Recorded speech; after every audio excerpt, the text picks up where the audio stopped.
दिन 8 फरवरी 2026। आप में से कई सारे लोग सोच रहे होंगे कि मैंने 1 फरवरी को जो एपिसोड आना था वो क्यों नहीं रिकॉर्ड किया। तो उसके लिए मैं आपसे माफ़ी मांगना चाहूँगा। उस दिन मैं अपना जो होम सर्वर है उसको कॉन्फ़िगर कर रहा था, जिसकी वजह से मुझको टाइम नहीं मिल पाया। मैं उस दिन के एपिसोड को टाइम पर ना रिलीज़ करने के लिए माफ़ी चाहूँगा।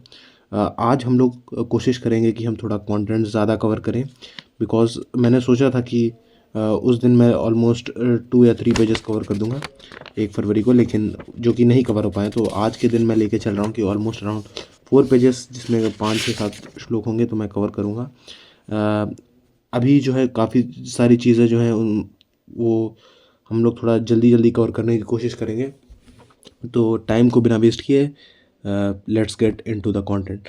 सो अभी हम लोग करेंटली हैं जो अभी लास्ट में, अगर आपको नहीं पता क्या हो रहा था लास्ट ऑडियो बुक में, तो लास्ट ऑडियो बुक में हम लोग शंखनाद की बात कर रहे थे। जो युधिष्ठिर थे, नकुल सहदेव थे, ये सब लोग अपने अपने शंख बजाए थे। अब जो है अभी और थोड़ा 1-2 श्लोक है जिनमें शंखनाद वगैरह की बात होगी, तो हम लोग उसको भी देखेंगे। तो अब मैं पढ़ना चालू करूँगा श्लोक।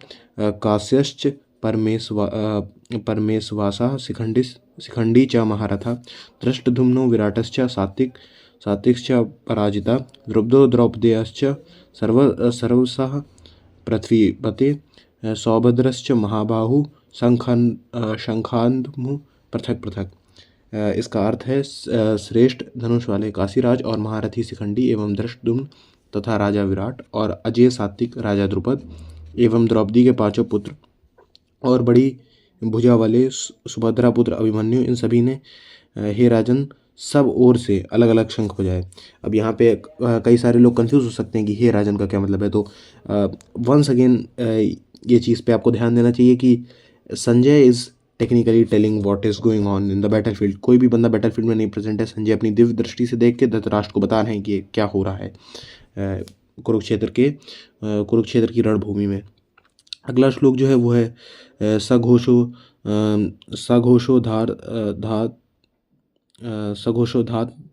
धार्त राष्ट्राणाम हृदयानि व्याद हृदयानि व्याद व्याद्रयत् नभश्च पृथ्वीं चैव तुमुलो वैनुना वैनुनातयन। और उस भयानक शब्द ने आकाश और पृथ्वी और उस भयानक शब्द ने आकाश और पृथ्वी को भी गूंजते हुए धार्त राष्ट्रों के अर्थात आपके पक्ष वालों के हृदय विदीर्ण कर दिए। मतलब जो है, जब पांडवों का शंख बजा तो ये जो इन लोग की सेना है, इनमें थोड़ा जो होता नहीं है घबराहट और थोड़ी विचलन आ गई कि भाई यहाँ पे भी बड़े बड़े शूरवीर हैं, ये सब चीज़ें। अगला जो श्लोक है वो है अथ व्यवस्थितान दृष्टा धार्त राष्ट्रान कपिध्वजा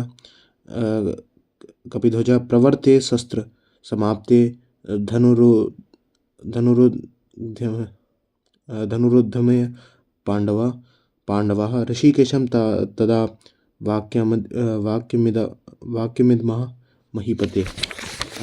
अब इसके बाद लिखा हुआ है अर्जुनवाद, जिसका मतलब है अर्जुन ने क्या बोला। अर्जुन ने बोला सैन्योरुभ भयो मध्य रथम स्थाप्य में चयुयता, जिसका अर्थ है हे राजन। इसके बाद कपिध्वज अर्जुन ने मोर्चा बांधकर डटे हुए धृतराष्ट्र संबंधियों को देखकर उस शस्त्र चलने की तैयारी के समय धनुष उठाकर ऋषिकेश श्री कृष्ण महाराज से यह वचन कहा, हे अच्युत, मेरे रथ को दोनों सेनाओं के बीच में खड़ा कीजिए। तो अब जो है now is what you can say is technically the start of Arjun विषाद योग। बेसिकली जब ये रथ बीच में खड़ा होगा और अर्जुन के मन में ये आएगा विचार कि यार ये सब तो मेरे भाई हैं और इन लोगों पे मैं कैसे तीर चलाऊं। और बाय द वे एक चीज़ यहाँ पे यूज़ हुई है जिसका जो लिखा हुआ है कपिध्वज, जिसका आई थिंक मतलब ये है कि अर्जुन का जो रथ था उस पर हनुमान जी का वो था, क्या बोलते हैं उसको, क्या बोलते हैं, अब I don't recall the exact word जो मुझे यहाँ पे यूज़ करना चाहिए, बट इन अ वे कहते हैं कि जो उनका रथ था उसके ऊपर जो ध्वज था उसमें हनुमान जी थे। इन एनी केस हम लोग मूव ऑन करेंगे अगले श्लोक पे। अगला श्लोक है यावदेता निरीक्षे हम योद्धु। Okay, so this is a very big word. I am probably not going to get this right. योद्धु काम योद्धु कामान वसिष्ठान कैर्म्या कैर्म्या सा योद्धव्य। Okay, so I would not try to pronounce this word because I am probably going to make a fool of myself, क्योंकि मुझे इसका correct pronunciation पता नहीं और ना ही मैं इसको तोड़ तोड़ के अच्छे से पढ़ पा रहा हूँ। बट हम इसका जो मतलब है वो ज़रूर डिस्कस करेंगे, जो कि है और जब तक कि मैं युद्ध क्षेत्र में डटे हुए युद्ध के अभिलाषी इन विपक्षी योद्धाओं को भली प्रकार देख लूँ कि इस युद्ध रूप व्यापार में मुझे किन किन के साथ युद्ध करना योग्य है, तब तक उसे खड़ा रखिए। मतलब बेसिकली कृष्ण जी से वो कह रहा है अर्जुन कि आप उस रथ को तब तक बीच में खड़ा रखिए जब तक मैं अपने विरोधियों को आँक ना लूँ, जांच ना लूँ, देख ना लूँ कि मुझे किस किस से लड़ाई करनी है। तो यहाँ पे जो अगला श्लोक है वो ये है, योत से माना नवे छेहम या एतेत्र समागता धार्तराष्ट्रस्य दुर्बुद्धे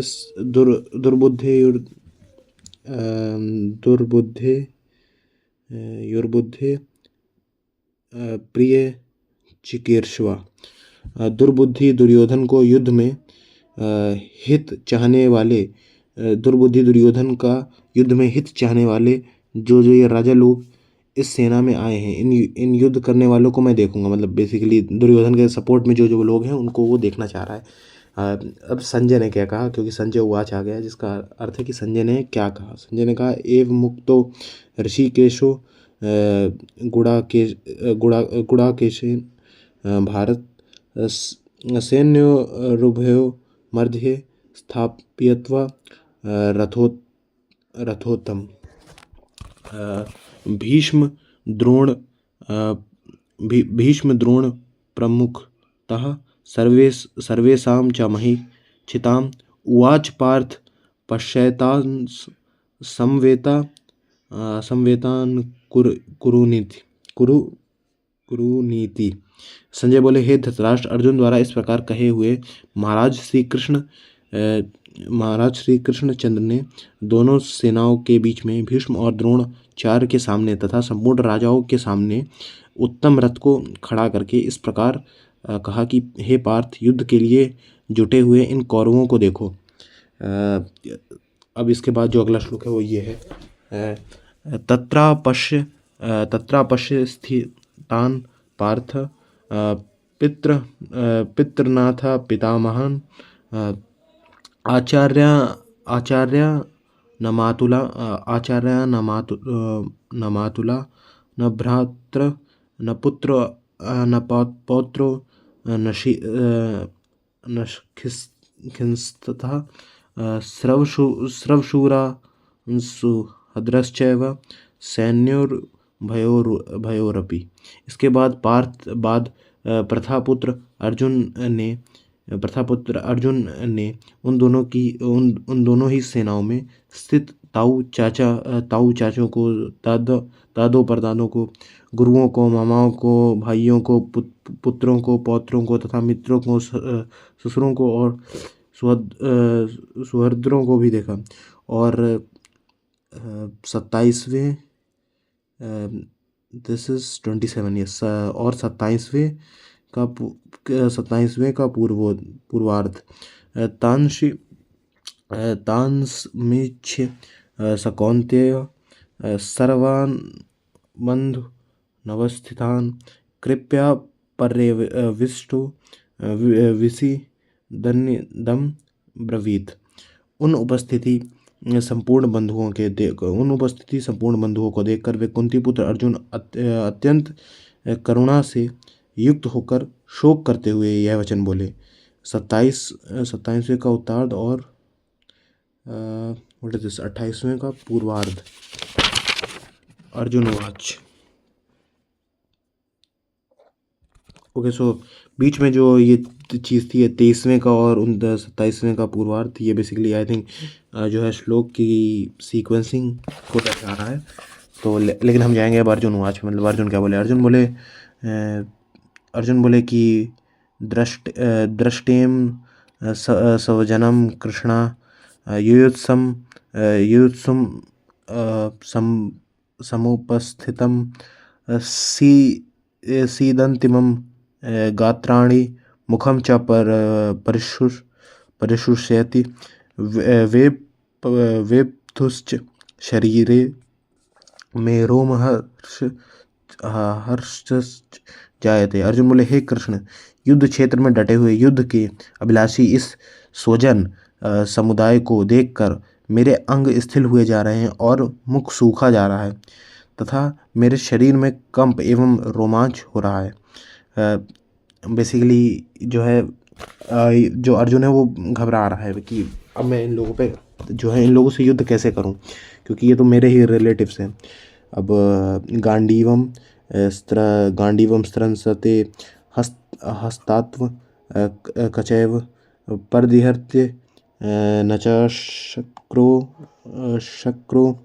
में अवस्थातुम भ्रमतीव चमे मना। हाथ से गांडीव धनुष गिर रहा है और त्वचा भी बहुत जल रही है तथा मेरा मन भ्रमित सा हो रहा है। इसलिए मैं खड़ा रहने को भी समर्थ नहीं हूँ। मतलब जो है इससे खड़ा भी नहीं रहा जा रहा है इस सीन को देख कर कि उसके रिलेटिव्स ही उसके सामने खड़े हुए हैं युद्ध में। निमित्तानि च पश्यामि विपरीतानि केशव न च श्रेयो नुपश्यामि हत्वा स्वजन महावे। हे केशव, मैं लक्षणों को भी विपरीत ही देख रहा हूँ तथा युद्ध में स्वजन समुदाय को मारकर कल्याण भी नहीं देखता।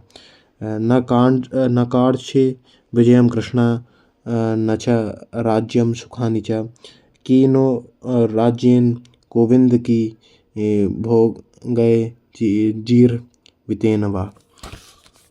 हे कृष्ण, मैं ना तो विजय चाहता हूँ और ना राज्य तथा सुखों को ही। हे गोविंद, हमें ऐसे राज्य से क्या प्रयोजन है अथवा ऐसे भोग से और जीवन से भी क्या लाभ है। अब जो है मैं आज की इस ऑडियो बुक को विश्राम दूंगा। आज की ये ऑडियो बुक जो है इसमें बेसिकली हमने जो पुराना हमने लीव किया था ऑन द शंखनाद एरिया, मतलब वहाँ पे शंखनाद हो रहा था लास्ट बार जहाँ हमने लीव किया था। आज के पॉइंट में जो अर्जुन का विषाद है, जो अर्जुन का दुख है upon fighting his relatives, upon seeing कि उसके सामने उसके ही रिलेटिव्स हैं जिनसे उसको फाइट करनी है, वो प्रकट सामने दिखता हुआ आपको दिख रहा होगा। आने वाले श्लोकों में हम लोग को पता चलेगा कि अर्जुन और किस प्रकार से अपना दुख जो है व्यक्त करता है कृष्ण के आगे और कैसे कैसे धीरे धीरे ये स्टोरी अनफोल्ड होती है। आई होप आप जो है इस सीरीज़ को इन्जॉय कर रहे होगे। आई अंडरस्टैंड कि काफ़ी सारे वर्ड्स ऐसे हैं, काफ़ी सारे श्लोक ऐसे हैं जिनमें मेरा translation is not up to the mark. It is not even good. Frankly it is one of the worst translation you will ever hear across YouTube, because मैं जनरली ऐसा बंदा नहीं हूँ जिसने ये चीज़ें पहले जा कर के देख रहा हूँ कहीं पे कि कैसे इस चीज़ को प्रोनाउंस करना है, and then upon reading it I am giving you your views. जो आप यहाँ से पा रहे हो those are my first hand views. जो मैं चीज़ पढ़ रहा हूँ उसके बाद जो मेरे दिमाग में आ रहा है, मैं उसके बाद ही आपको जो चीज़ आ रही है वो बता रहा हूँ। So if you care about correct translation और a good amount of spiritual meaning कि इन चीज़ों का क्या एक्चुअल मतलब है, तो अगर आप ये सीरीज़ फॉलो कर रहे हैं, I don't think that this series will be really fruitful for you. This series is for people who are more interested in to just going along with me, having they want to enjoy this book and they want to know what it is all about. With that said, आज के इस episode के लिए इतना ही। I hope आप आने वाले episodes में भी यहाँ पे आओगे और हम लोग साथ में भगवद गीता को एंजॉय करेंगे।